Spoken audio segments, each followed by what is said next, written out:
সকলোকে ওয়েলকাম কৰিছো আমাৰ ই-লাৰ্নিং প্লেটফৰ্ম বাই দ্য বুকত। বাই দ্য বুকত আমি লাষ্ট পঢ়িছিলোঁ ইণ্ডিয়ান পলিটি হিষ্টৰিকেল বেকগ্ৰাউণ্ড। সেই চেপ্টাৰটোৰ এতিয়া পাৰ্ট 2টো আমি ডিছকাছ কৰিম। বলক, লাষ্ট আমি চেপ্টাৰটোত পঢ়িছিলোঁ the background behind the regulating act of 1773। Regulating act of 1773 কিয় প্ৰয়োজন হ'ল, এই এক্টটো কিয় পাছ কৰিবৰ দৰকাৰ হ'ল, সেইটো আমি ভালকৈ ডিছকাছ কৰিছিলোঁ। এতিয়া আমি মষ্ট ইম্পৰ্টেণ্ট ৰিজন যাৰ কাৰণে এক্টটো আনিবলগীয়া হ'ল ইণ্ডিয়াত, সেইটো হৈছে বেংক্ৰাপচি। আমি চাইছিলোঁ গোটেই ফেক্টছ আৰু ফিচাৰ্ছখিনি যে ইষ্ট ইণ্ডিয়া কোম্পানী শেষৰ ফালে 1772ৰ ফালে বেংক্ৰাপ্ট হৈ গৈছিলে। চ' আমি বেংক্ৰাপচি মেইন ৰিজনছখিনি ইয়াত ষ্টাডি কৰিব ট্ৰাই কৰিম। ইয়াৰ লগতে আপোনালোকক কৈ দিওঁ যে যদি ইণ্ডিয়ান পলিটিৰ ফাৰ্ষ্ট পাৰ্টটো হিষ্টৰিকেল বেকগ্ৰাউণ্ডৰ ফাৰ্ষ্ট পাৰ্টটো যদি আপোনালোকে চোৱা নাই এতিয়ালৈকে, তেতিয়া আমি সেই ভিডিঅ'টোৰ ডেছক্ৰিপশ্যন এই ভিডিঅ'টোৰ ওপৰত দি দিম, আপোনালোকে লিংকত গৈ চাই ল'ব পাৰিব। Thank you. এতিয়া আগবাঢ়োঁ। আমি আগলৈ ভালকৈ চাম যে ইষ্ট ইণ্ডিয়া কোম্পানীৰ কি কি ইম্পৰ্টেঞ্চ আছে এক্টটোৰ, আৰু ইষ্ট ইণ্ডিয়া কোম্পানীৰ ৰেগুলেটিং এক্টৰ কি কি ইম্পৰ্টেঞ্চ আছে, আৰু ৰেগুলেটিং এক্টত কি কি ফিচাৰ্ছ আছে, সেইখিনি আমি ভালকৈ পঢ়িম। কিন্তু তাৰ আগত আমি এবাৰ এই বেংক্ৰাপচি পইণ্টটো যিটো আমি ডিছকাশ্যন কৰিছিলোঁ যে ইষ্ট ইণ্ডিয়া কোম্পানী বেংক্ৰাপ্ট হৈ গ'ল, সেইটো একচুৱেলি বহুত ডাঙৰ ৰিজন আছিলে। এই বেংক্ৰাপচিটো বহুত ডাঙৰ ৰিজন হয় ৰেগুলেটিং এক্ট অফ 1773টো পাছ হোৱাৰ। চ' আমি এবাৰ কি কিনো ৰিজন আছিলে যাৰ ফলত ইষ্ট ইণ্ডিয়া কোম্পানী বেংক্ৰাপ্ট হ'ল, সেইখিনি ৰিজন এবাৰ ভালকৈ আমি ডিছকাছ কৰিলোঁ। অ'কে, মষ্টলি 4টা ৰিজন আছিলে যিটো ফলত ইষ্ট ইণ্ডিয়া কোম্পানী বেংক্ৰাপ্ট হ'ল। প্ৰথমটো আছিলে এংলো মাইচৰ ৱাৰ, ছেকেণ্ডটো আছিলে বেংগল ফেমাইন, থাৰ্ডটো হয় টি ট্ৰেড ডাউনফল, আৰু ফ'ৰ্থ আৰু মষ্ট ইম্পৰ্টেণ্ট এইটো হৈছে কৰাপশ্যন। ঠিক আছে, প্ৰথমটো চাওঁ আমি first Anglo Mysore war. First Anglo Mysore war কেতিয়া হ'ল, এইটো চনটো আপোনালোকে মনত ৰাখিব। 1766ৰ পৰা 1769, 3 বছৰ ডিউৰেশ্যন চলিলে এইটো ৱাৰ। এই ৱাৰৰ চবতকৈ ইষ্ট ইণ্ডিয়া কোম্পানী বেংক্ৰাপ্ট হোৱাৰ কাৰণটো হৈছে এই ৱাৰত যে এই ৱাৰৰ কোনো কনক্লুজন নোলালে, এই যুদ্ধৰ কোনো ফলাফল নোলালে। 3 বছৰ যুদ্ধ হ'ল চাওক আপোনালোকে, 1766ৰ পৰা 69লৈকে, কিন্তু যুদ্ধৰ ফলাফল নোলালে। তাৰ ফলত কি হ'ল, কোনো পাৰ্টি, না তো ইষ্ট ইণ্ডিয়া কোম্পানী না তো হাইদাৰ আলী, তেখেতলোকৰ কোনো এটা পাৰ্টীয়েও এই যুদ্ধৰ বেনিফিটছটো ল'ব নোৱাৰিলে। কাৰণ কেলৈ আপোনালোকে চাব, যেতিয়াই যুদ্ধ হয় কোনোবা এটা পাৰ্টি জিকে কোনোবা এটা হাৰে, আৰু যিটো পাৰ্টি জিকিব সেই পাৰ্টিটোৱে যুদ্ধৰ পৰা যিমানখিনি মুনাফা, যিমানখিনি বেনিফিট টানিব পাৰে সেইটো পাৰ্টীয়ে টানিব। কিন্তু ইয়াত ফলাফলে নোলালে যেতিয়া, no' party got benefit from the war. আৰু কি হ'ল, 3 বছৰ যুদ্ধ চলিলে, তো 3 বছৰ যুদ্ধততো খৰচা আছেই। চ' ইষ্ট ইণ্ডিয়া কোম্পানীৰ খৰচা হ'ল কিন্তু প্ৰফিট একো নাহিল। তাৰ ফলত কি হৈ গ'ল, ইষ্ট ইণ্ডিয়া কোম্পানীৰ বহুত ফাইনেন্সিয়েল লছ হ'ল। চ' ফাৰ্ষ্ট এংলো মাইচৰ ৱাৰ এটা ৰিজন হয় east India company financial condition বেয়া হোৱাৰ। ঠিক আছে, আমি ছেকেণ্ড ৰিজনটো এবাৰ চাই লওঁ। ছেকেণ্ড ৰিজনটো হৈছে বেংগল ফেমাইন। বেংগলত যি আকাল হৈছিলে, আৰু এইটো চনটো চাই লওক আপুনি। ফাৰ্ষ্ট মাইচৰ ৱাৰ হ'ল এংলো মাইচৰ 69লৈকে। 69ৰ জাষ্ট পাছতে চাওক 69ৰ বেংগল ফেমাইন ষ্টাৰ্ট হৈ গ'ল। 69ৰ পৰা কেতিয়ালৈকে হ'ল, 1773লৈকে, 4 বছৰ হ'ল বেংগল ফেমাইন। বেংগল আকালত কি হ'ল, বৰষুণ নাইকিয়া হ'ল, ন' ৰেইন, বহুত বছৰৰ কাৰণে বৰষুণ নাছিলে। বৰষুণ নথকাৰ ফলত কি হ'ল, খেতি বাতি নাইকিয়া হ'ল, ন' হাৰ্ভেষ্ট। খেতি বাতি নাইকিয়াৰ ফলত মানুহে খাব নোপোৱা হ'ল অবভিয়াছলি। থাৰ্ড পইণ্ট কি হ'ল, আপোনালোকে চাওক, মানুহৰ সেইটো সময়ত অৱস্থা অলৰেডি বহুত বেয়া আছিলে। খেতি বাতি নাছিলে, খাবলৈ একো খাদ্য নাছিলে। কিন্তু ইষ্ট ইণ্ডিয়া কোম্পানীয়ে কি কৰিলে, ইষ্ট ইণ্ডিয়া কোম্পানীয়ে আকৌ কৰ বঢ়াই দিলে। গোটেই খেতিয়ক যিমানখিনি আছিলে চবৰ পৰাই তেখেতলোকে কৰ বঢ়াই দিলে। কাৰণ ইষ্ট ইণ্ডিয়া কোম্পানীও দেখিছে যে আমিও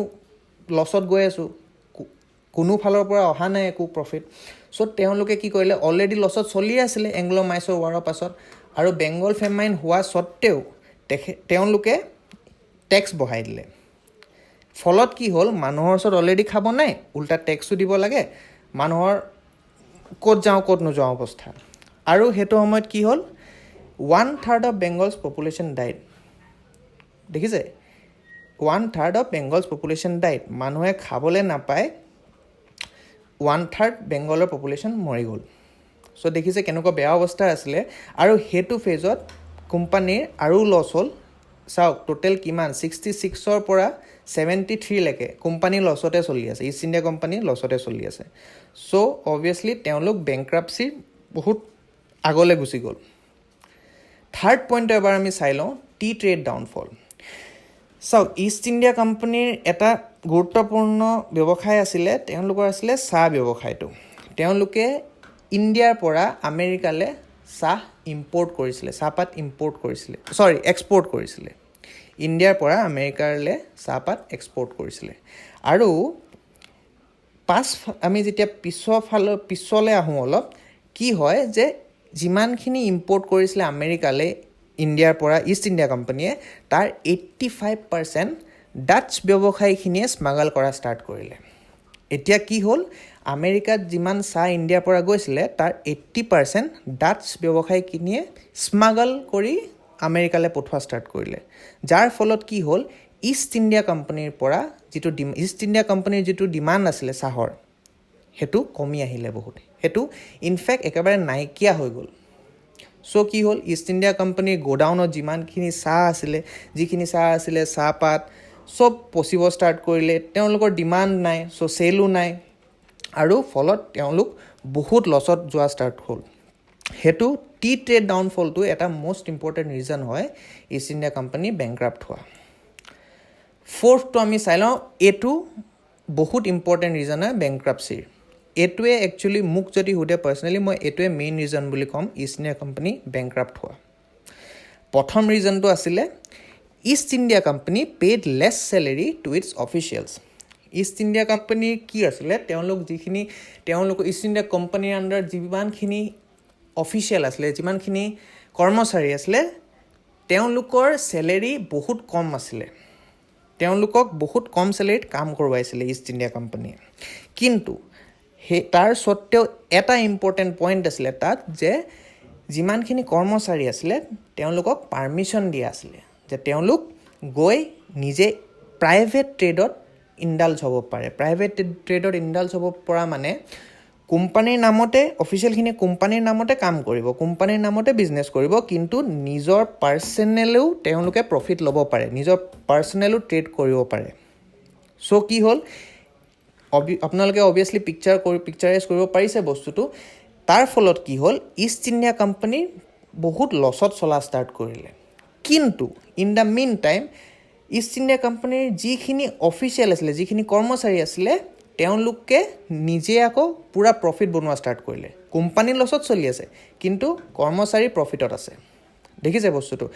আৰু বস্তুটো অকল এনেকুৱা নহয় যে অকল ইষ্ট ইণ্ডিয়া কোম্পানীৰ কৰ্মচাৰীখিনিয়ে প্ৰফিটত আছিলে। এই কৰাপশ্যনটোত অকল কৰ্মচাৰীখিনি নাছিলে জড়িত। এই কৰাপশ্যনৰ লগত বহুতো ডাঙৰ ডাঙৰ ব্ৰিটিছৰ মেম্বাৰ অফ পাৰ্লিমেণ্ট, মিনিষ্টাৰ আৰু বহুত ডাঙৰ নামী দামী লোক ব্ৰিটেইনৰ এই কৰাপশ্যনটোত ইনভলভ আছিলে। এইটো একচুৱেলি বহুত ডাঙৰ কৰাপশ্যন আছিলে সেইটো সময়ত ইষ্ট ইণ্ডিয়া কোম্পানীৰ ভিতৰত। এই গোটেই কোম্পানীটোৱে বহুত 2 নম্বৰী লাইনত গৈ পিনি পইচা পূৰা ঘটি আছিলে। আৰু সেইটো কাৰণে কি হ'ল, কোম্পানী লছত গৈ আছিলে। অফিচিয়েলখিনিয়ে নিজৰ পকেট ভৰাই আছিলে, কিন্তু কোম্পানী পূৰা লছত আছিলে। এজ এ ৰিজাল্ট কি হ'ল, এইটো চাওক আপোনালোকে, the mention factors led to the bankruptcy of EIC। এইকেইটা ফেক্টৰৰ কাৰণে EIC বেংক্ৰাপ্ট হ'ল। লাষ্টত কি আমি যে প্ৰথমতে চাইছিলোঁ, আপোনালোকৰ মনত থাকিব, পাৰ ইয়েৰ ইষ্ট ইণ্ডিয়া কোম্পানীয়ে 4 লাখ পাউণ্ডকৈ ব্ৰিটিছ গভৰ্ণমেণ্টক টেক্স দিছিলে, ৰাইট? কিন্তু 1773 পাওঁতে ইষ্ট ইণ্ডিয়া কোম্পানীৰ এনেকুৱা অৱস্থা হৈ গ'ল যে তেওঁলোকে উল্টা ব্ৰিটিছ গভৰ্ণমেণ্টৰ পৰা লোন বিচাৰিলে, 1 মিলিয়ন পাউণ্ডৰ লোন বিচাৰিলে। চ' তেতিয়া অবভিয়াছলি ব্ৰিটিছ পাৰ্লিমেণ্ট, ব্ৰিটিছ গভৰ্ণমেণ্টৰ কাৰণেতো এইটো একচেপ্টেবল নহয় যে যিটো কোম্পানীয়ে আমাক দি আছিলে ইমানকৈ টেক্স, সেইটো কোম্পানীয়ে ছাডেনলি আমাৰ পৰা উল্টা লোন বিচাৰি দিছে। চ' কি কৰিলে, ব্ৰিটিছ গভৰ্ণমেণ্টে এইটো বস্তুত চৰ্চা কৰিলে আৰু ডিচাইড কৰিলে যে আমি ইষ্ট ইণ্ডিয়া কোম্পানীক ৰিভাইভ কৰিব লাগিব, এইটো আকৌ তলৰ পৰা ওপৰলৈ আনিব লাগিব। আৰু তাৰ কাৰণে ব্ৰিটিছ গভৰ্ণমেণ্টে ব্ৰিটিছ পাৰ্লিমেণ্টত ৰেগুলেটিং এক্ট অফ 1773টো ইণ্ট্ৰডিউচ কৰিলে, ৰেগুলেটিং এক্ট পাছ কৰিলে 1773ত। ঠিক আছে? এই এক্টটো আমি আগতেও চাইছোঁ এই এক্টটো এইকাৰণে পাছ কৰিছে যাতে গোটেই ইষ্ট ইণ্ডিয়া কোম্পানীৰ ইণ্ডিয়াত কাম কাজবোৰ ৰেগুলেট আৰু ছুপাৰভাইজ কৰিব পৰা যায় অ'কে এতিয়া আমি নেক্সট এই এক্টটো যে ইণ্ট্ৰডিউচ কৰিলে তাৰ ইম্পৰ্টেঞ্চটো আমি এবাৰ চেক কৰিম কি কি ফেক্টৰ আছিলে যাৰ কাৰণে এক্টটো আমাৰ কাৰণে এতিয়াও ইম্পৰ্টেণ্ট আমি এজ আ ৰিডাৰ আমাৰ কাৰণে এক্টটোৰ পৰা আমি মেইন এক্টটোৱে কি ডিফাৰেঞ্চ আনিলে ইণ্ডিয়ান গভাৰ্নেন্সত ব্ৰিটিছৰ সেইটো আমি চেক কৰিম প্ৰথম ইম্পৰ্টেণ্ট পইণ্টটো হৈছে it was the first step taken by the British government to control and regulate the affairs of East India Company in India চাওক ইষ্ট ইণ্ডিয়া কোম্পানীক 1600টো পঠাই দিছিলে ব্ৰিটিছে তাৰ পাছত ইষ্ট ইণ্ডিয়া কোম্পানীৰ একো গভাৰ্ণিং এনেকুৱা বডি নাছিলে ব্ৰিটিছ গভৰ্ণমেণ্টে ইষ্ট ইণ্ডিয়া কোম্পানীৰ এফেয়াৰ্ছবোৰ ৰেগুলেট বা কণ্ট্ৰল কৰিবলৈ বা তেওঁলোকেনো কেনেকৈ কাম কাজবোৰ কৰি আছে কি ফ'ল' কৰিছে ৰুলছ সেইখিনি চেক কৰিবলৈ একো এটা বডি এষ্টাব্লিছ কৰা নাছিলে ব্ৰিটিছ গভৰ্ণমেণ্টে জাষ্ট ইষ্ট ইণ্ডিয়া কোম্পানীক পঠাই দিলে ইণ্ডিয়াত কিন্তু তেওঁলোকে কি কাম কৰিছে কেনেকৈ কাম কৰিছে সেইখিনি কেতিয়াও চেক কৰা নাছিলে এই এক্টটোত কি হ'ল তেওঁলোকে এই এক্টটোৱে হৈছে প্ৰথম ষ্টেপ যিটো ব্ৰিটিছ গভৰ্ণমেণ্টে ল'লে to control and regulate the affairs of East India Company এতিয়া ইষ্ট ইণ্ডিয়া কোম্পানীয়ে যিয়ে কাম কৰে ৰিপৰ্ট কৰিব লাগিব ব্ৰিটিছ গভৰ্ণমেণ্টক ঠিক আছে এইটো ফাৰ্ষ্ট ষ্টেপ লোৱা হৈছিলে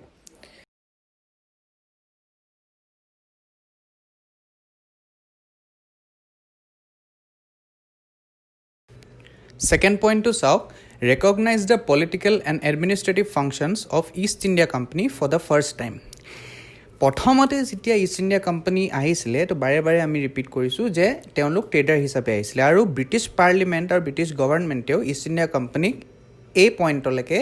এটা ট্ৰেডিং অৰ্গেনাইজেশ্যন হিচাপেই ট্ৰিট কৰিছিলে কিন্তু ৰেগুলেটিং এক্ট 1773 যেতিয়া পাছ হ'ল তাত প্ৰথমবাৰৰ কাৰণে ইষ্ট ইণ্ডিয়া কোম্পানীক পলিটিকেল আৰু এডমিনিষ্ট্ৰেটিভ বডি এটা হিচাপেও ল'লে ইণ্ডিয়াত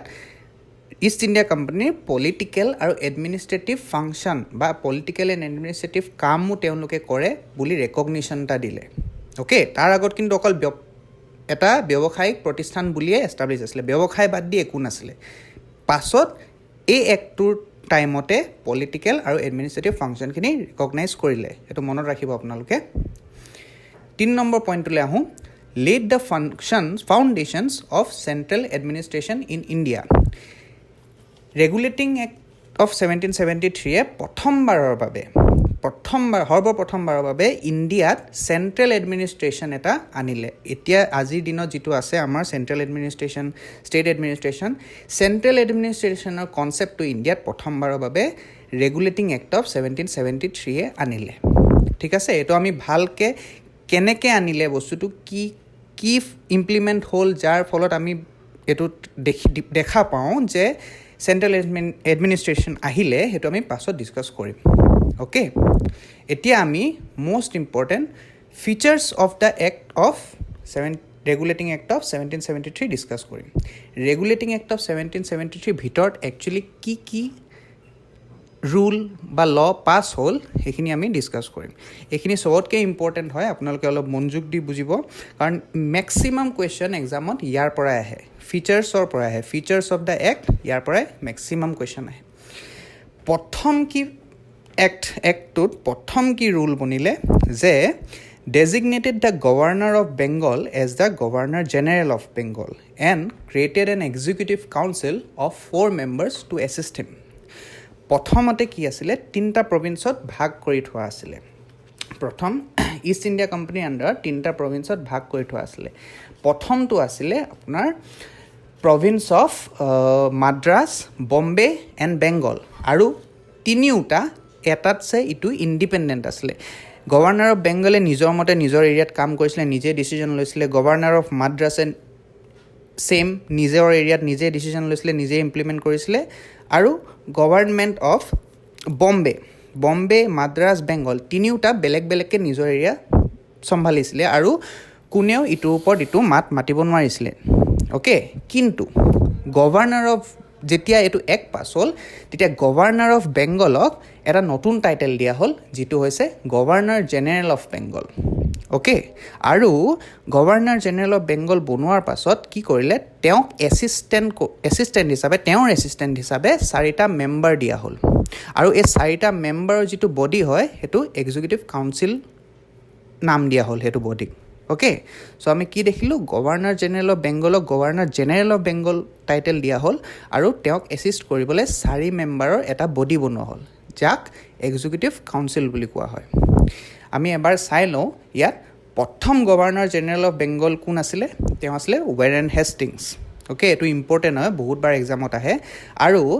তেওঁক এছিষ্ট কৰিবলৈ যি 4 মেম্বাৰৰ কাউন্সিল এটা বনোৱা হৈছিল সেইটোৰ প্ৰথম 4জন মেম্বাৰ কোন আছিল ফিলিপ ফ্ৰান্সিছ জৰ্জ মনছন জন ক্লেভাৰিং আৰু ৰিচাৰ্ড বাৰৱেল এই 4টা নাম মষ্টলি নাহে এক্সামত কিন্তু চিন্স তেওঁলোক প্ৰথম এক্সিকিউটিভ কাউন্সিলৰ মেম্বাৰ আছিল সেইকাৰণে আমি এইকেইটা মেনশ্যন কৰি দিছোঁ অ'কে ইয়াত আপোনালোকক এডিশ্যনেল ইনফৰ্মেশ্যন কথা এটা কৈ দিওঁ যে মষ্টলি দেখা গ'ল সেইটো সময়ত যে 4জন কাউন্সিল মেম্বাৰ যিকেইজন আছিলে তেওঁলোক মষ্টলি ৱেৰেন হেষ্টিংছৰ লগত মতামত এক নাৰাখিছিলে ইয়াত কি হ'ল যিকোনো ডিচিজন যেতিয়াই লোৱা হৈছিলে তেতিয়া ভোটিং প্ৰচেছত গৈছিলে ভোটিং প্ৰচেছত টোটেল 5টা ভোট আছিলে আৰু মেজৰিটি অফ দ্য ভোটছ যাৰ পক্ষত থাকে সেইটো ডিচিজন পাছ হয় বা ৰিজেক্ট হৈছিলে ইয়াত কি হৈছিলে ৱেৰেন হেষ্টিংছৰ এটা ভোট কাউণ্ট হৈছিলে আৰু বাকী 4জন কাউন্সিল মেম্বাৰৰ এটা গাইপতি ভোট কাউণ্ট হৈছিলে আৰু মষ্টলি দেখা গৈছিলে যে 4জন মেম্বাৰ ৱেৰেন হেষ্টিংছৰ এগেইনষ্টতে কাম কৰিছিলে কাৰণ কেলে এই 4জন মেম্বাৰ ব্ৰিটিছ গভৰ্ণমেণ্টে এপইণ্ট কৰিছিলে এখেতলোকক আৰু ৱেৰেন হেষ্টিং কোন আছিলে ৱেৰেন হেষ্টিং আছিলে ইষ্ট ইণ্ডিয়া কোম্পানীৰ অ'কে আৰু সেই কাৰণতে ৱেৰেন হেষ্টিঙৰ বহুত প্ৰব্লেম হৈছিলে বহুত ডিফিকাল্টি ফেচ কৰিছিলে নিজৰ ইম্পৰ্টেণ্ট ডিচিজন ইমপ্লিমেণ্ট কৰাত ঠিক আছে আৰু এটা এডিশ্যনেল ইনফৰ্মেশ্যন হৈছে ৱেৰেন হেষ্টিং এইটো কেতিয়াবা আহিছে একচুৱেলি আগতেও আহিছে আৰু আহিও যাব পাৰে ফিউচাৰত এটা কুৱেশ্যন যে ৱেৰেন হেষ্টিংছৰ যিটো period as governor general of Bengal তেওঁ পিৰিয়ডটো ট্ৰায়েল এণ্ড এৰৰ পিৰিয়ড বুলি জনা যায় হিষ্ট্ৰীত কিয় জনা যায় কাৰণ কেলে ৱেৰেন হেষ্টিংছে বহুতো ৰুল বা ল পাছ কৰিছিলে আৰু যেতিয়াই দেখিছিলে যে নাই ৰুল কাম কৰা নাই লগালগ আঁতৰাই দিছিলে আৰু লগালগ আকৌ এটা বেলেগ ৰুল লাগু কৰিছিলে সেইকাৰণে তেওঁ পিৰিয়ডটো ট্ৰায়েল এণ্ড এৰৰ পিৰিয়ড বুলি জনা যায় ঠিক আছে এতিয়া আমি ছেকেণ্ড পইণ্টটোলৈ আহোঁ ছেকেণ্ড পইণ্টটোত আমি দেখোঁ made the governors of Bombay and Madras presidencies subordinate to the governor general of Bengal আমি আগতে কথা পাতিছিলোঁ এইটো কথা যে আগতে 3টা প্ৰেচিডেঞ্চি আছিল বম্বে মাদ্ৰাছ আৰু বেংগল আৰু তিনিওটাৰে প্ৰেচিডেঞ্চিৰ যিজন গভৰ্ণৰ আছিলে গোটেই গভৰ্ণৰ কেইজন এজনতছে ইজন ইণ্ডিপেণ্ডেণ্ট আছিল ইটোৰ ওপৰত কোনো ডিপেণ্ডেণ্ট নাছিল আৰু চবেই নিজৰ এৰিয়াত নিজে ৰুল বনাইছিলে নিজে ল বনাইছিলে সেই ৰুল ইমপ্লিমেণ্ট কৰিছিলে আৰু তেওঁলোকে কাৰোৰ পৰা এডভাইচ বা কাৰোৰ পৰা পাৰ্মিশ্যন লোৱাৰ দৰকাৰ নাছিলে কিন্তু এই ৰুলটো পাছ হোৱাৰ পাছত কি হ'ল ৰেগুলেটিং এক্ট পাছ হোৱাৰ পিছত কি হ'ল যে গভৰ্ণৰ জেনেৰেল অফ বেংগলৰ আণ্ডাৰত আহি গ'ল গভৰ্ণৰ্ছ অফ বম্বে আৰু মাদ্ৰাছ এতিয়া মাদ্ৰাছ প্ৰেচিডেঞ্চি আৰু বম্বে প্ৰেচিডেঞ্চিত যিকোনো ডিচিজন ল'বলৈ সেই particular area governor general of বেংগলৰ পৰা পাৰ্মিশ্যন ল'ব লাগিব তেওঁৰ কাৰণ গভৰ্ণৰ জেনেৰেল অফ বেংগল এতিয়া তেওঁৰ পজিশ্যনটো ওপৰত আহি গ'ল বম্বে আৰু মাদ্ৰাছৰ তুলনাত অ'কে এতিয়া কি হ'ল আৰু এটা পইণ্ট আছে যে গভৰ্ণৰ জেনেৰেল অফ বেংগলক স্পেচিয়েল পাৱাৰ দিয়া হ'ল to supervise the presidencies of Bombay and the presidencies of Madras in times of war and peace যুদ্ধ আৰু শান্তি দুইটা সময়তে বম্বে প্ৰেচিডেঞ্চি আৰু মাদ্ৰাছ প্ৰেচিডেঞ্চিৰ যিকোনো কামত governor general of Bengal supervise কৰিব পাৰে তেওঁ নিজে ছুপাৰভাইজাৰ হিচাপে এই দুইটা বম্বে আৰু মাদ্ৰাছ প্ৰেচিডেঞ্চিৰ কাম কাজবোৰ চাবও পাৰে যদি তেওঁৰ ইচ্ছা যায় অ'কে এইটো হৈ গ'ল ছেকেণ্ড পইণ্ট থাৰ্ড পইণ্টটো কি হ'ল ৰেগুলেটিং এক্ট অফ 1773 মতে এখন ছুপ্ৰিম কোৰ্ট এষ্টাব্লিছড হ'ল ক'ত এষ্টাব্লিছ হ'ল কেলকাতাত 1774ত এবছৰ ৰেগুলেটিং এক্ট পাছ হোৱাৰ এবছৰ পাছতে কেলকাতাত এখন ছুপ্ৰিম কোৰ্ট এষ্টাব্লিছ হ'ল আৰু ছুপ্ৰিম কোৰ্টত কোন কোন আছিলে এজন চিফ জাষ্টিচ আৰু 3জন জাজ অ'কে এতিয়া আমি প্ৰথম যদি চিফ জাষ্টিচ কোন আছিল বুলি সোধা যায় আমি ক'ম যে Elijah Impey ELIJAHIMPEI Elijah Impey okay আগতে একচুৱেলি সুপ্ৰিম কোৰ্ট এনেকুৱা নহয় যে তাৰ আগত ইণ্ডিয়াত কোৰ্ট নাছিলে তাৰ আগত একচুৱেলি দিৱানী কোৰ্ট আছিলে আৰু সেইবোৰ একচুৱেলি মষ্টলি আগৰ পৰা প্ৰেক্টিচ চলি আহিছিলে ইণ্ডিয়াৰ লোকেল যিবোৰ কোৰ্টছ দে ৱেৰ named as Deewani courts okay আৰু এতিয়া আপুনি দেখিলে যে সুপ্ৰিম কোৰ্ট এষ্টাব্লিছড হৈ গ'ল কিন্তু কিয় এষ্টাব্লিছ হ'ল একচুৱেলি তাৰ নেচেচিটিটো কিয় ফিল কৰিলে এইটো এইকাৰণে ফিল কৰিলে কাৰণ আগতে যিবোৰ কোৰ্টছ আছিলে দিৱানী কোৰ্ট এণ্ড অল ব্ৰিটিছে সেইবোৰ কোৰ্ট কি হৈছিলে ইণ্ডিয়ান লজ আৰু ইণ্ডিয়ান কালচাৰৰ ওপৰতে সেইবোৰ কোৰ্ট চলিছিলে মষ্টলি সেইবোৰ কোৰ্টৰ যিবোৰ নিয়ম কানুন আছিলে সেইবোৰ আমাৰ কালচাৰেল নিয়ম কানুনৰ লগত বহুত কালচাৰেলিও যেনেকৈ আমাৰ বেলেগ বেলেগ কালচাৰত বেলেগ বেলেগ প্ৰহিবিশ্যন থাকে বেলেগ বেলেগ নিয়ম থাকে সেই নিয়মৰ মতেই দিৱানী কোৰ্ট চলিছিলে আৰু ব্ৰিটিছে এইবোৰ নিয়ম বহুত ট্ৰেডিশ্যনেল অৰ্থডক্স আৰু আনচিভিলাইজ পালে ব্ৰিটিছে ভাবিলে যে নাই এইবোৰ ল বহুত পিছপৰা ল হয় এইবোৰ কালচাৰেল লজ হয় ইণ্ডিয়াৰ হয় এইবোৰ মতে আমি নচলোঁ ইয়াত এটা মোৰ ৰেচনেল আৰু মোৰ পজিটিভ আৰু মডাৰ্ণ ডে লজ আহিব আৰু সেইটো মতে আমি এখন কোৰ্ট এষ্টাব্লিছ কৰিম সেইমতে ব্ৰিটিছে সুপ্ৰিম কোৰ্ট এষ্টাব্লিছ কৰিলে কেলকাতাত অ'কে কিন্তু ইয়াত মন কৰিবলগীয়া এটা কথা যে এই সুপ্ৰিম কোৰ্টত মষ্টলি ইউৰোপিয়ানছবোৰে ট্ৰায়েল হৈছিলে ঠিক আছে এতিয়া চাওক 4 নম্বৰ পইণ্টটো prohibited servants of the company from engaging in any private trade or accepting presents or bribes or from the natives okay eto presents নহয় actually eto presents hobo gift okay ইয়াত কি কৈছে যে প্ৰথমতে যেনেকৈ আমি দেখিছিলোঁ কৰাপশ্যন যেতিয়া আমি পঢ়ি আছিলোঁ বেংক্ৰাপচি আণ্ডাৰত আমি দেখিছিলোঁ যে ইষ্ট ইণ্ডিয়া কোম্পানীৰ যিমানখিনি কৰ্মচাৰী আছে তেখেতলোকক কি দিছিলে এটা তেওঁলোকৰ কাৰণে এটা স্পেচিয়েল প্ৰভিজন এটা আছিলে যে তেওঁলোকে কোম্পানীৰ আণ্ডাৰত নিজে প্ৰাইভেট ট্ৰেডো কৰিব পাৰে তেওঁলোকে নিজে প্ৰাইভেটলিও বিজনেছ বা কিবা ব্যৱসায় কৰিব পাৰে কোম্পানীৰ নাম লৈ ইষ্ট ইণ্ডিয়া কোম্পানীৰ নাম লৈ এই এক্টটো অহাৰ পিছত কি হ'ল আৰু আপোনালোকে জানে যে তাৰ কাৰণে কিমান কৰাপশ্যন সেইটো সময়ত প্ৰচলিত আছিলে অ'কে এই এক্টটোৱে কি কৰিলে এই এক্টটোৱে এইবোৰ চব বন্ধ কৰি দিলে it prohibited servants of the company from engaging in any private trade যিকোনো ধৰণৰ প্ৰাইভেট ট্ৰেড বন্ধ হ'ল কোনো কোম্পানীৰ কোনো কৰ্মচাৰীয়ে প্ৰাইভেট ট্ৰেডত চামিল হ'ব নোৱাৰে প্ৰাইভেট ট্ৰেডত তেওঁলোক ইনভলভ হ'ব নোৱাৰে অ'কে আৰু তেওঁলোক কোনো গিফ্ট বা ঘোঁচ আমাৰ লোকেল ইণ্ডিয়াৰ পৰা নেটিভছ লোকেল ইণ্ডিয়াৰ পৰা বিজনেছৰ নামত একো ঘোঁচ বা একো গিফ্ট ল'ব নোৱাৰা হৈ গ'ল এইটো টোটেলি বন্ধ কৰি দিলে ৰেগুলেটিং এক্ট অফ 1773 ঠিক আছে এতিয়া লাষ্ট পইণ্টটো আমি চাওঁ লাষ্ট পইণ্টটো কি কৈছে It strengthened the control of British government over the company by requiring the court of directors to report on its revenue, civil and military affairs in India. ইয়াত কি কোৱা হৈছে যে আমি যিটো কোৰ্ট অফ ডাইৰেক্টৰ্ছ পঢ়িছিলোঁ কোম্পানীৰ 24 কোৰ্ট অফ ডাইৰেক্টৰ্ছ যিকেইজন আছিলে তেওঁলোক হৈছে কোম্পানীৰ মেনেজমেণ্ট লেভেলৰ তেওঁলোকে কোম্পানীটো চলাই ইষ্ট ইণ্ডিয়া কোম্পানী ৰাইট প্ৰথমতে কি হৈছিলে কোৰ্ট অফ ডাইৰেক্টৰ্ছ ইণ্ডিপেণ্ডেণ্ট আছিলে কোৰ্ট অফ ডাইৰেক্টৰ্ছে যি ডিচিজন লয় ইণ্ডিপেণ্ডেণ্টলি লয় আৰু কোম্পানীটোত সেইখিনি ৰুলছ বা সেইখিনি লজে কোম্পানীটোৱে ফ'ল' কৰে ইষ্ট ইণ্ডিয়া কোম্পানী সেইমতে চলে কিন্তু এতিয়া কি হ'ল এতিয়া ব্ৰিটিছ গভৰ্ণমেণ্টে কোম্পানীটোক টোটেলি কণ্ট্ৰল লৈ ল'লে কণ্ট্ৰল কেনেকৈ ল'লে তেওঁলোকে কোৰ্ট অফ ডাইৰেক্টৰ্ছক বাধ্যতামূলক কৰি দিলে যে কোৰ্ট অফ ডাইৰেক্টৰ্ছে গোটেই ইষ্ট ইণ্ডিয়া কোম্পানীৰ ৰেভেনিউ চিভিল আৰু মিলিটাৰী এফেয়াৰ্ছ যি আছে ইণ্ডিয়াত total civil revenue civil and military affairs যিমান চলাই ইষ্ট ইণ্ডিয়া কোম্পানীয়ে চবৰ এটা ৰিপৰ্ট ব্ৰিটিছ গভৰ্ণমেণ্টক দিব লাগিব কোনে দিব লাগিব কোৰ্ট অফ ডাইৰেক্টৰ্ছ ইয়াৰ পৰা কি হ'ল ব্ৰিটিছ গভৰ্ণমেণ্টৰ টোটেল কণ্ট্ৰল আহি গ'ল ইষ্ট ইণ্ডিয়া কোম্পানীৰ ওপৰত ঠিক আছে চ' এই 5টা পইণ্ট যিকেইটা আমি চালোঁ features they are the features of the act of regulating act of 1773 এই 5টা ফিচাৰ আপোনালোকে একেবাৰে মুখস্থ কৰি ল'ব এই হৈছে প্ৰথম ডেজিগনেশ্যন দিলে